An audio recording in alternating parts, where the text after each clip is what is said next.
જય હિન્દ વિદ્યાર્થી મિત્રો, એસએસ એજ્યુકેશનમાં આપ સર્વે વિદ્યાર્થી મિત્રોનું હાર્દિક સ્વાગત છે.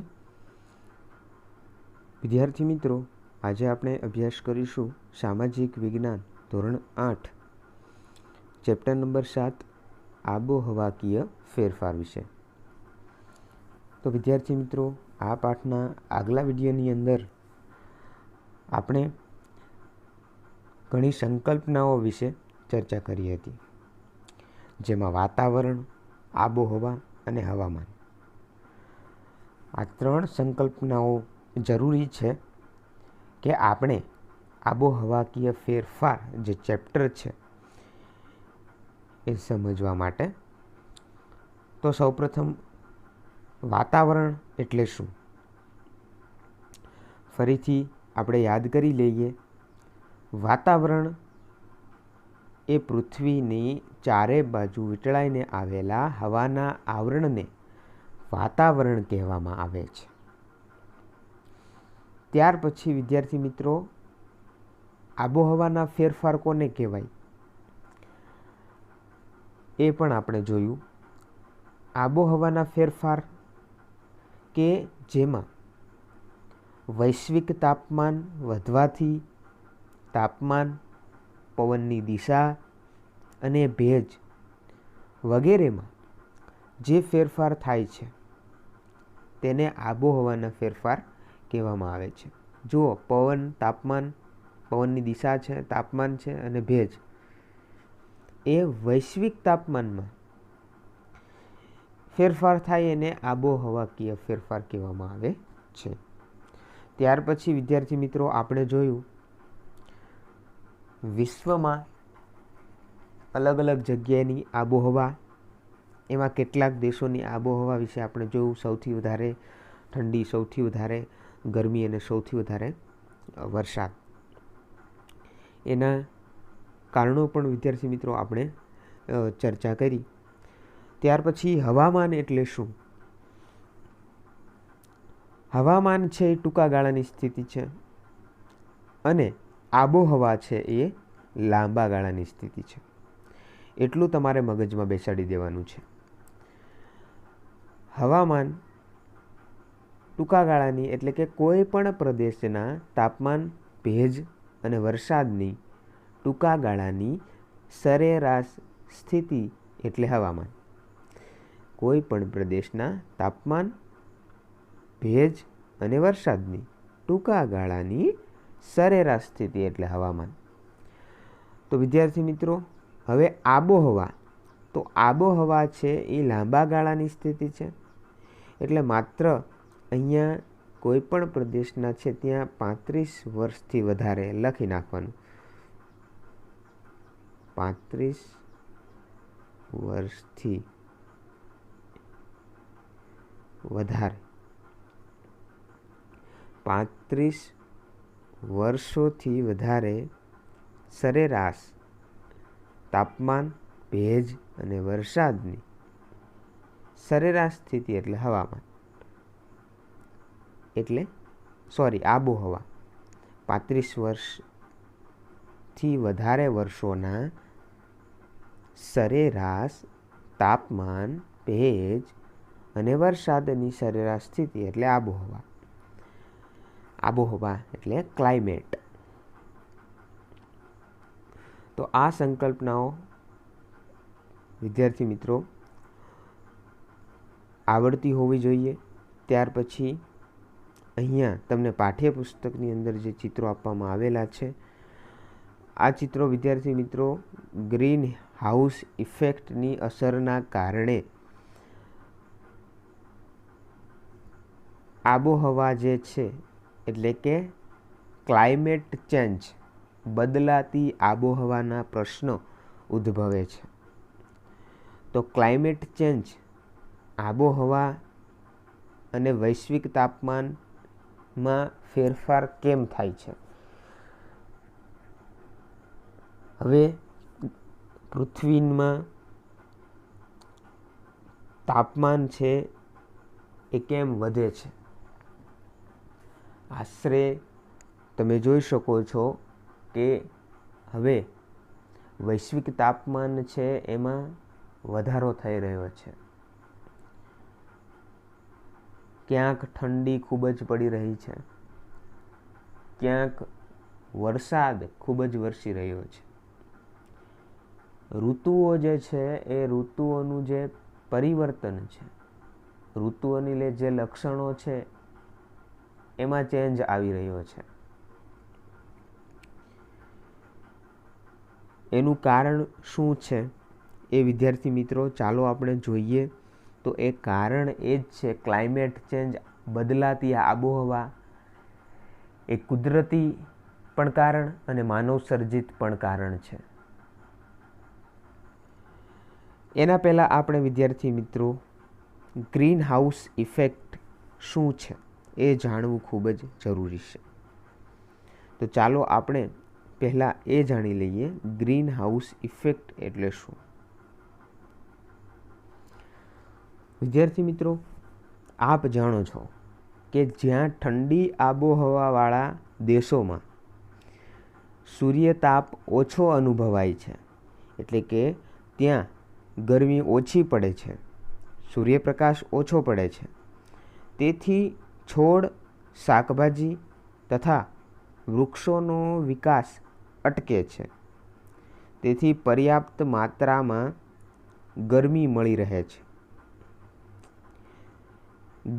પર્યાપ્ત માત્રામાં ગરમી મળી રહે તેવી કૃત્રિમ વ્યવસ્થા કરવામાં આવે છે.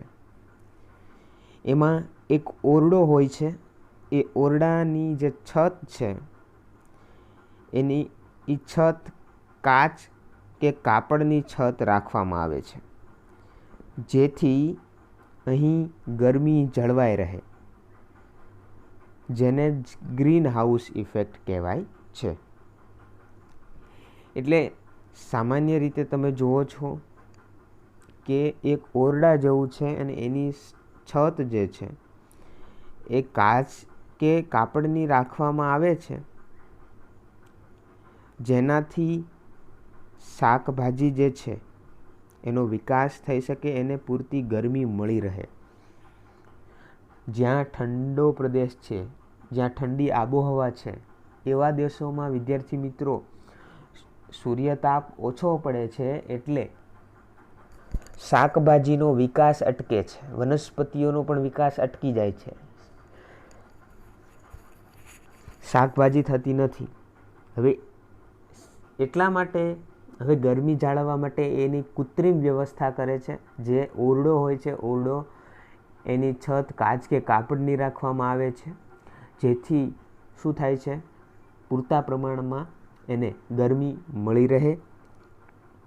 અને કાચની કે કાપડની એટલા માટે કે તે ગરમીનું શોષણ કરે છે અને સૂર્યના કિરણો અંદર આવ્યા પછી બહાર જવા દેતા નથી, એટલા માટે ગરમી જળવાઈ રહે છે. એટલે આને વિદ્યાર્થી મિત્રો છે એ ગ્રીન હાઉસ ઇફેક્ટ કહેવામાં આવે છે. તમે જોઈ શકો છો કાચ કે કાપડની આવી રીતે છે એ કૃત્રિમ વ્યવસ્થા કરવામાં આવે છે, જેથી ગરમી છે એ જળવાઈ રહે. ખાસ વિદ્યાર્થી મિત્રો, જે શાકભાજી છે એનો વિકાસ કરવા માટે અહીંયા મુખ્ય આનો ઉદ્દેશ છે, જે સૂર્યના કિરણો છે, ગરમી છે, અંદર પ્રવેશ્યા પછી એને બહાર નીકળવા દેતી નથી. એટલે અંદર શું થાય છે, ગરમી જળવાઈ રહે છે. વિદ્યાર્થી મિત્રો, આવું તો જે ઠંડા પ્રદેશો છે, ઠંડી આબોહવાવાળા દેશો છે, ત્યાં એમના મકાનો પણ છે એ કાચના બારી બારણાવાળા હોય છે. શા માટે?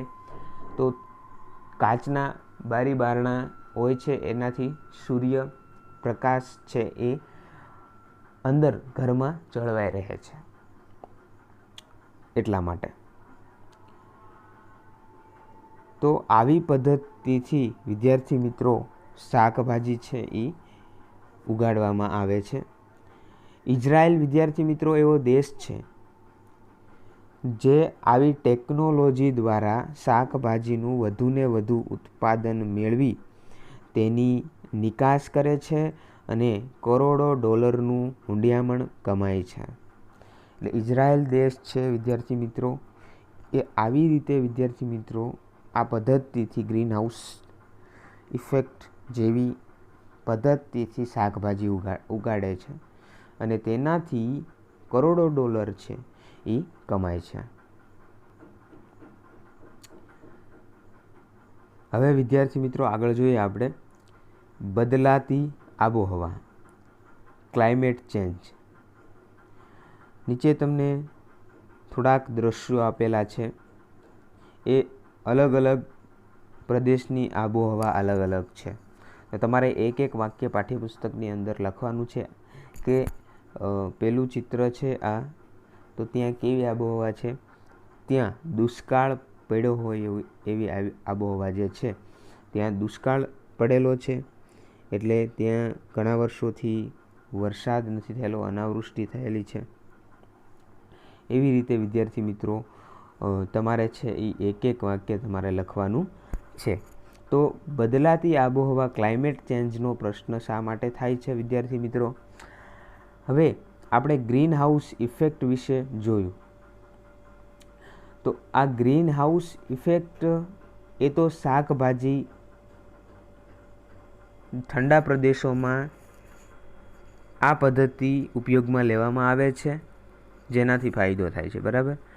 હવે ગ્રીન હાઉસ ઇફેક્ટ જેવું કાંઈક પૃથ્વી ઉપર થાય છે વિદ્યાર્થી મિત્રો. શું તમે જાણો છો કે ગ્રીન હાઉસ ઇફેક્ટ જે આપણી પૃથ્વી છે, આપણી પૃથ્વી પર સૂર્યના કિરણો વાતાવરણમાં આવી અને ફરીથી એને પરાવર્તન થઈ અને આકાશમાં પાછા ન જવા દેવાની ક્રિયા થાય છે. એના કારણે ક્લાઇમેટ ચેન્જ, બદલાતી આબોહવાનો અનુભવ આપણે કરીએ છીએ. સામાન્ય રીતે કહીએ તો વિદ્યાર્થી મિત્રો પૃથ્વી ગરમ કેમ થાય છે? તો એ ગ્લોબલ વોર્મિંગના કારણે. ચાલો આપણે ગ્લોબલ વોર્મિંગ વિશે જાણીએ. ગ્લોબલ વોર્મિંગ એટલે શું? ગ્લોબલ વોર્મિંગનો અર્થ શું થાય છે? વૈશ્વિક તાપ વૃદ્ધિ, એટલે વિશ્વના તાપમાનમાં વધારો. ગ્લોબલ વોર્મિંગ એટલે વિશ્વના તાપમાનમાં વધારો થઈ રહ્યો છે. તો પૃથ્વી ગરમ શા માટે થઈ રહી છે? આપણે પણ જાણીએ છીએ વિદ્યાર્થી મિત્રો, ચેપ્ટર 2માં આપણે જોયું કે પૃથ્વી કેવી રીતે બની, સૂર્યમાંથી ધીમે ધીમે છૂટી પડી અને એની પ્રદક્ષિણા કરતી હતી. ધીમે ધીમે છે એ અગન ગોળા સ્વરૂપે હતી અને ઠંડી પડી ત્યાર પછી તેમાં સમુદ્ર, જમીન અને વાતાવરણ અને જીવાવરણ, આવા આવરણો છે એ અસ્તિત્વમાં આવ્યા. તો વાતાવરણની અંદર કેટલાક વાયુઓ પણ અસ્તિત્વમાં આવ્યા.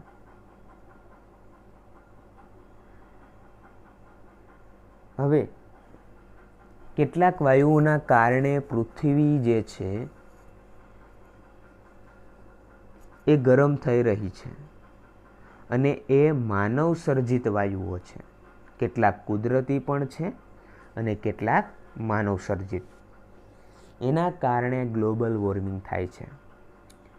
ગ્લોબલ વોર્મિંગ એ ગ્રીન હાઉસ ઇફેક્ટ જેવું છે કે પૃથ્વીને ગરમ કરે છે.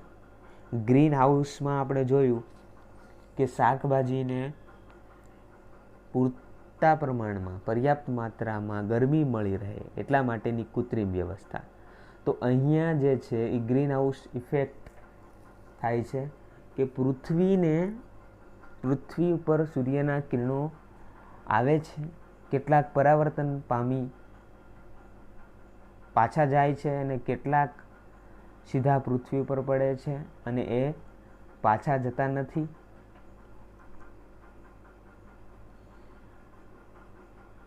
આવી રીતે વિદ્યાર્થી મિત્રો પૃથ્વીનું જે તાપમાન છે એમાં વધારો થઈ રહ્યો છે, પૃથ્વી ગરમ થઈ રહી છે. એટલે ગ્લોબલ વોર્મિંગ એટલે પૃથ્વીના વાતાવરણને ગરમ કરનારી ગ્રીન હાઉસ ઇફેક્ટ. જુઓ, ગ્લોબલ વોર્મિંગ શું છે? ગ્લોબલ વોર્મિંગ એટલે પૃથ્વીના વાતાવરણને ગરમ કરનારી ગ્રીન હાઉસ ઇફેક્ટ. એટલે પૃથ્વીના વાતાવરણને ગરમ કરે છે એવી ગ્રીન હાઉસ ઇફેક્ટ. મેં તમને વાત કરીને ગ્રીન હાઉસ ઇફેક્ટ જેવું છે કે કિરણો છે, સૂર્યના કિરણો પાછા જવા દેતા નથી, પરાવર્તન થઈ અને ગરમીનું પ્રમાણ પૃથ્વી પર વધી રહ્યું છે. એટલે ગરમ કરનારી greenhouse effect. Greenhouse effect એ સૂર્યના કિરણો સાથે આવતી ગરમીને વાતાવરણમાં આવ્યા પછી પૃથ્વી પર અથડાઈને પરાવર્તન પામી પાછી અવકાશમાં જવા ન દેવાય તેવી સ્થિતિ. અહીંયા બીજી વ્યાખ્યા તમને આપેલી છે. ગ્રીન હાઉસ ઇફેક્ટ એટલે શું? તો ગ્રીન હાઉસ ઇફેક્ટ એટલે કે સૂર્યના કિરણો સાથે આવતી ગરમીને વાતાવરણમાં આવ્યા પછી, જો ગ્રીન હાઉસ ઇફેક્ટ એટલે સૂર્યના કિરણો જે છે એની સાથે જે ગરમી છે, સૂર્યના કિરણો સાથે આવતી ગરમીને વાતાવરણમાં આવ્યા પછી પૃથ્વી પર અથડાઈને પરાવર્તન પામી પાછી અવકાશમાં ન જવા દેવાની સ્થિતિ એટલે જ ગ્રીન હાઉસ ઇફેક્ટ. એટલે આના કારણે વિદ્યાર્થી મિત્રો શું થાય છે કે સૂર્યના કિરણો જે છે એ વાતાવરણમાંથી પરાવર્તન થઈ અને પાછા અવકાશમાં જતા નથી. એના કારણે દિવસે ને દિવસે પૃથ્વીનું તાપમાન છે એમાં વધારો થઈ રહ્યો છે. જુઓ, તમે ધાબળો ઓઢીને 10 મિનિટ સૂઈ જાઓ તો તમે શું અનુભવો છો? ગરમી અનુભવો છો ને? તો ગ્લોબલ વોર્મિંગ છે આવું જ કંઈક છે. એટલે ગ્લોબલ વોર્મિંગ છે એની વ્યાખ્યા સમજમાં આવી ગઈ. પૃથ્વી કેમ ગરમ થાય છે એ આપણે હમણાં જોઈશું. ગ્લોબલ વોર્મિંગ છે એ પૃથ્વીને ગરમ કરનારી ગ્રીન હાઉસ ઇફેક્ટ છે, જે સૂર્યના કિરણો સાથે આવતી ગરમીને વાતાવરણમાંથી પરાવર્તન થઈ અને પાછા અવકાશમાં ન જવા દેવાની ક્રિયા છે એ ગ્રીન હાઉસ ઇફેક્ટ છે. હવે આપણે જોઈએ કે આ ગ્રીન હાઉસ ઇફેક્ટ સૂર્યના કિરણો પાછા કેમ જતા નથી, બરાબર, અને પૃથ્વી ગરમ કેમ થાય છે, એનું કારણ શું છે? તો મેં હમણાં વાત કરી કે કેટલાક કુદરતી અને કેટલાક માનવ સર્જિત વાયુઓ જે છે એના કારણે પૃથ્વી ગરમ થઈ રહી છે.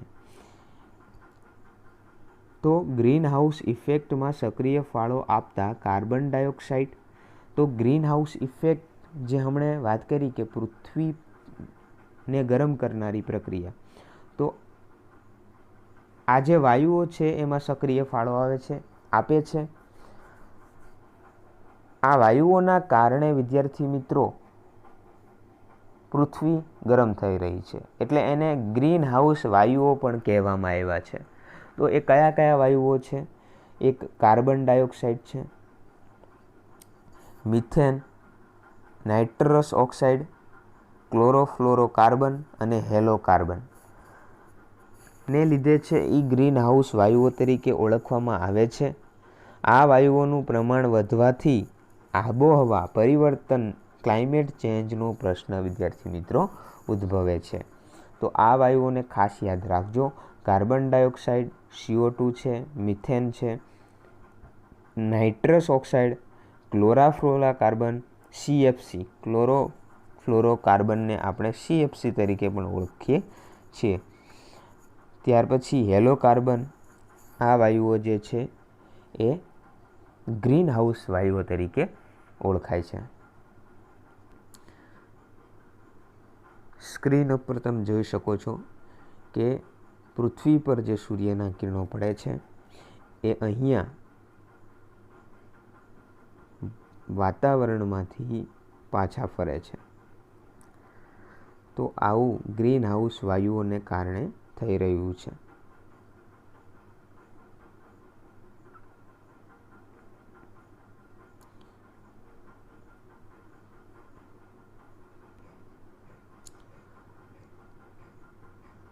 તો વિદ્યાર્થી મિત્રો, આ જે વાયુઓ છે એનું પ્રમાણ પૃથ્વી ઉપર કેટલું છે ચાલો એ જાણી લઈએ.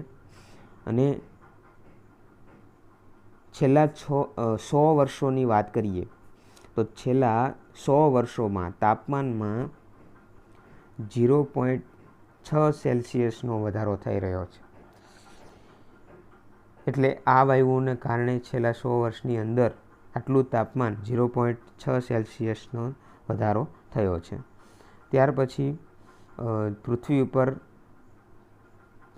Carbon dioxide CO2 64%, chlorofluorocarbon CFC 65%, methane 10% અને હેલોકાર્બન 0.5%. આવી રીતે વિદ્યાર્થી મિત્રો, કાર્બન ડાયોક્સાઇડ જે છે એ વિશ્વનો દરેક માનવી છે એ 4.5 મેટ્રિક ટન CO2 છોડે છે. એટલે વિશ્વનો દરેક માનવી જે છે એ 4.5 મેટ્રિક ટન કાર્બન ડાયોક્સાઇડ છોડે છે. આજથી 100 વર્ષ પહેલાં CO2 275 ppm હતો, આજે 350 ppm થયો છે. એટલે વધારો થઈ રહ્યો છે દર વર્ષે, એ આપણે જોઈ શકીએ છીએ. ત્યાર પછી વર્તમાનપત્રોના સમાચારો પણ આપણે પછીના લેક્ચરમાં જોઈશું. ત્યાર પછી વિદ્યાર્થી મિત્રો, આપણે આગળ CFCની વાત કરીશું, મિથેનની પણ વાત કરીશું અને આ ppm એટલે શું એ પણ વાત કરીશું. ppm એટલે પાર્ટ પર મિલિયન, 10 લાખનો 1 ભાગ. આગળ આપણે એ પણ જોઈશું. અને આ ગ્લોબલ વોર્મિંગ છે એની અસરો પૃથ્વી ઉપર શું થાય છે, ક્લાઇમેટ ચેન્જ, બદલાતી આબોહવાના ની અસર આપણે જોઈશું. અત્યારે આટલું રાખીએ છીએ. તમારે હોમવર્કની અંદર આ બદલાતી આબોહવા, ક્લાઇમેટ ચેન્જના 6 દ્રશ્યો છે, એ 6 વાક્ય તમારે એક વાક્ય એક ચિત્રનું લખવાનું છે. ત્યાર પછી ગ્રીન હાઉસ ઇફેક્ટ એટલે શું એ પણ લખવાનું છે. ત્યાર પછી ગ્લોબલ વોર્મિંગ એટલે શું એ પણ લખવાનું છે. તો આ 3 પ્રશ્નોના જવાબ તમારે લખવાના છે. ત્યાર પછી એક પ્રશ્ન, ગ્રીન હાઉસ વાયુઓ જે છે એ તમારે નામ લખવાના છે. 4 પ્રશ્નો ટોટલ લખવાના છે. બરાબર? તો આવજો. જય મુરલીધર.